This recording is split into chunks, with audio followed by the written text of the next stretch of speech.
大家好啊，我係惠州筍盤嘅阿雄啊。今日帶大家睇一套新盤，因為呢一套呢喺度加推5期啦。咁呢個樓盤呢過嚟睇呢，主要嘅原因就係呢個樓盤呢其實對比度呢係比較高嘅，喺成個灣區呢其實佢都係標軍項目嚟嘅，即係好多客戶呢過嚟大灣呢邊睇樓呢，惠州呢邊睇樓啊，即係佢一定係會作為對比盤帶大家睇睇嘅，因為呢個樓盤呢其實賣點都非常多啦。例如話佢嘅交通比較好啦，2條主幹道，即係樓下就係公交車。咁商業配套都非常好喎，行到萬達廣場都係400米嘅距離啦。咁另外嘅就係佢自帶一所學校，貴族學校嚟嘅，即係小學、初中、高中，人哋都可以搞掂嘅，都係小區裡面就行過去得啦。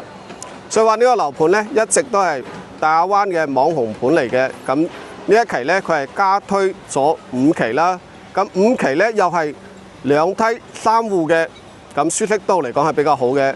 咁呢個樓盤呢，佢前面推嘅全部都係啲3梯6戶嘅超高層嘅。咁而家推出啲大平層啊，所以話邀請大家同行過嚟呢邊睇睇啦，推廣啦。咁呢個樓盤呢，我而家實體帶大家去睇睇啦。咁我哋而家喺樓下啦，呢個就係湖景，切翻俾大家睇睇啦。咁前2日呢係發颱風嘅，即係廣東呢邊呢，其實都係吹緊颱風啦，所以話而家嘅湖景睇起身呢，其實冇咁靚嘅，因為啲水質呢睇起身可能都係黃色㗎啦。咁如果話平時呢清啲嘅話，就會相對好啲啦。咁前面啲呢，其實已經係入住率都係比較高㗎啦，即係過嚟現場可以睇睇嘅，即係佢嘅窗台啦，由啲晾啲衫出嚟啦，可以睇得到嘅。前面啲呢，就係超高層嚟嘅。咁而家呢，就係佢對面呢啲啦，推出嚟嘅嗱。而家推出嚟嘅係91棟啦，91棟呢係隔離呢一棟啊。大概嘅層數呢，而家見到應該都係20零層啦。咁隔離呢一棟呢，矮少少嘅係90棟啦。樣板房呢，就係呢一棟嘅2樓同埋3樓啦，但係會帶大家睇睇啦。因為而家比較多同行呢過嚟呢邊拍片啦，做推廣啦。其實呢邊呢，相對嚟講人係會比較多嘅。咁星期6日呢，客戶其實都唔少嘅。咁而家推出嚟呢，大概啦都係諗住到我哋國慶節呢一段時間啦，即係大部分嘅客戶呢應該都係國慶節過嚟睇㗎啦。咁樓下嘅設施其實做得都唔錯啦，即係啱做冇耐㗎，即係可能有啲仲係滾緊工嘅。但係咧，整體嚟講，木馬湖嘅展示面嚟講係唔錯嘅。我哋先帶大家上去睇睇佢嘅樣板房，然後再翻嚟總結俾大家睇睇啦。我哋而家喺樓上啦，2樓嘅位置啦。我哋先拍翻143平3+1房南北通嘅俾大家睇睇啦。咁呢個咧就係完全嘅交樓標準啦。咁入嚟咧都係木馬湖之前傳統㗎啦。咁鞋櫃呢啲係幫你整好嘅，即係呢邊嘅鞋櫃啦，係全部整好㗎啦。咁入嚟右手邊咧，呢個咧就係佢加1個房間啦，即係有戶花園啦，即係封埋玻璃，咁可以變一個房間，或者話整埋書房啦。因為呢個積數咧比較大，143平，呢個咧大多數都係用作書房嘅用途啦。咁我哋左手邊咧，嗱呢度咧，佢入門咧係有一個衛生間嘅位置嘅。呢個就係公共嘅衛生間，都係做乾濕分離啦。呢啲咁再入嚟就係左手邊咧，呢邊就係我哋嘅廳嘅位置啦。佢係橫廳嘅設計。咁佢嘅樣板房咧，其實係將成個陽台咧係推咗出去嘅，即係變成落地玻璃啦。即係前面呢塊玻璃，佢係成個唔要嘅。咁成個廳咧就變得大好多啦。因為呢個橫廳啊嘛，咁通道都係算喺裡面㗎啦，所以睇起身就十分大啦。咁右手邊咧，呢邊就係廚房嘅位置啦。咁廚房咧，其實如果話係按而家交樓標準嚟講咧，其實都係 OK 嘅。即係以前嘅廚房咧，可能就會呢度隔開啦，隔開可能冇咁好睇。咁呢一期咧就會全部都係用玻璃啊，就相對嚟講會好睇好多咯。咁呢邊咧，仲有一個係陽台嘅，佢係南北通嘅。咁呢邊睇出去咧，就係湖景啦，即係我哋之前睇嘅超高層啦。入住率其實而家喺呢邊睇起身都係比較高啦，都係有6、7成嘅入住率啦。咁下面嘅湖景咧，就係相對嚟講係木馬湖好大嘅賣點啦，即係呢邊嘅陽台睇起身嚟講係比較舒服嘅。咁下面啲展示面咧，其實已經係做得差唔多啦。而家睇到工人都喺度滾緊工嘅，就係應該呢一期咧都係諗住10月份推出嚟，即係滾10月呢一波啦。即係我哋地產一般嚟講都係10月1號左右呢一個月咧，係相對嚟講比較重要嘅。我哋睇翻另外一個陽台啦。另外一個陽台咧，佢對出去咧就係睇裡面嘅花園啦。但係呢邊咧就施緊工，就相對嚟講冇咁好睇啦。基本上裡面嘅咧，大概嘅層數咧都係大概見到5層左右。90棟咧，我睇咗下，大概都喺20層左右嘅高度啦，即係未完全封頂㗎。咁睇下佢嘅房間啦，即係入戶花園睇咗個，裡面其實仲有3個房間嘅。我哋先睇左手邊呢個啦。嗱，1.5米嘅床係完全冇問題嘅空間嚟講，兼且佢嘅窗台係比較大嘅，舒適度比較好啦。咁右手邊呢一個嗱，都係1.5米嘅床，係完全冇問題啦，舒適度、採光都係 OK 嘅。咁重點嚟啦，143平咧，大積數嚟講咧，佢嘅主人房一定係舒適度比較好嘅，即係對比木馬湖之前嗰啲咧大積數嘅，佢嘅主人房一定係舒適度比較好嘅。嗱，空間嚟講嘅話，其實係足夠嘅主人房。不過就主人房呢邊咧睇嘅景觀咧，就唔係睇前面嘅湖景啊，湖景喺後面嘅呢個位置係睇湖景嘅。咁呢邊咧，其實我睇咗下好多嘅改造空間啦。呢個衛生間咧，其實係可以擺浴缸嘅，即係將前面呢一幅牆啦，打開佢，由呢一塊變成成個衛生間嘅角度啦，由擺浴缸都係冇問題嘅。但係如果話係自己設計咧，都可以話將呢一邊咧，呢邊變埋佢嘅即係衣帽間啦，即係睇個人風格啦。即係我睇咗佢嘅樣板房咧，即係創意嘅樣板房啦。呢邊係擺咗浴缸嘅，即係舒適度會相對嚟講好啲咯。即係如果話想整得實用啲嘅，咁呢一邊咧，呢個空間就整衣帽間啦。咁呢個就係143平嘅，咁126平嘅，我哋過去拍俾大家睇睇啦。咁呢一個咧就係126平啦，3房2衛嘅。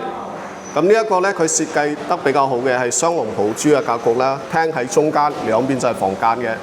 咁入嚟咧，其實鞋櫃已經係全部整好噶啦，呢個係交流標準嚟㗎，即係你攞到嘅房咧就係同呢一個一模一樣嘅。咁右手邊咧，其實呢個廚房咧其實做得比較好㗎啦，都係用玻璃嚟隔開嘅，即係如果話平時咧拉埋咧就係一個封閉式廚房啦。嗱，廳嘅空間嚟講都係足夠大㗎啦，即係因為佢係做咗3房嘅。咁你先睇下房間嘅格局啦。呢個係佢嘅公共衛生間啦，都係做咗乾濕分離嘅。呢邊係有個房間啦，係睇花園裡面嘅，而家喺度施工。1.5米嘅床加埋個衣櫃咧，係完全足夠嘅呢個空間。呢邊多個空中花園，呢個空中花園咧，即係做書房啦，或者話做個細房係完全冇問題嘅。我哋退翻後面睇下佢嘅主人房啦。咁呢邊咧，佢係就主人房啦，又加埋個房間啦。呢個係1.5米嘅床，由呢邊係連接到陽台嘅，陽台都係比較大嘅。咁主人房嘅空間咧，嗱，我哋而家拍俾大家睇睇。而家嘅後面其實比較多嘅。Hello。嗱，主人房入嚟咧，佢係包埋一個套間㗎，都係做乾濕分離嘅。咁呢邊咧，主人房咧，佢係1.5米嘅床，1.8米嘅床，其實都係完全冇問題嘅。嗱，空間嚟講係比較大㗎。佢前面睇出去咧，景觀係相對比較好嘅。不過而家未施工完成，而家都係施工嘅現場啦。前面咧，佢得左手邊同埋右手邊咧，而家喺度建嘅，即係睇得到2、3層嘅格局啦。佢前面係冇再起樓噶啦，即係下面係地下室嚟嘅。咁呢個格局，咁後面咧呢個主人房咧，後面其實仲有個窗台嘅。空間嚟講，其實都係足夠大啦。佢係做咗3房啦，多咗個陽光房嘛，3+1房。呢個就係交流標準樓上嘅樣板間啦。呢個就係按自己嘅意思改造過嘅，就拍俾大家對比下啦。咁入嚟咧，呢個右花園咧，佢係改咗成一個書房啦，即係平時喺度細蚊仔啊用嘅。咁隔離嘅衛生間咧，都係稍微改造咗下嘅，即係啲顏色啊、創意啊，相對嚟講好睇啲啦。嗱，呢邊就係頭先介紹嘅廳嘅位置啦。咁廳嘅位置其實都係非常大嘅啦。嗱，拉長個鏡頭俾大家睇睇啦。佢係將前面嘅玻璃咧，陽台嘅玻璃推咗出去，變成咗成個落地窗嘅位置。所以話呢個廳咧，佢做得係非常大嘅啦。嗱，玻璃睇出去都係十分舒服嘅，即係好多客戶咧都係中意呢種大嘅玻璃。但係前兩日颱風啊嘛，咁就有啲客戶咧又驚呢啲頂唔順喎，所以話揀材料嗰陣咧一定要揀啲好啲嘅。如果話用呢種玻璃，咁成個廳咧其實係舒適度比較好嘅。嗱，143平咧，咁就一定係要做得相對嚟講舒適度比較好嘅，即係起碼你廳啊設計嚟講會相對嚟講比較舒服嘅。咁呢邊咧就做咗個開放式嘅廚房啦，即係按自己意思改都係冇問題嘅。不過如果話你嘅油煙比較重嘅，建議都係傳統嘅廚房會實用啲噶啦。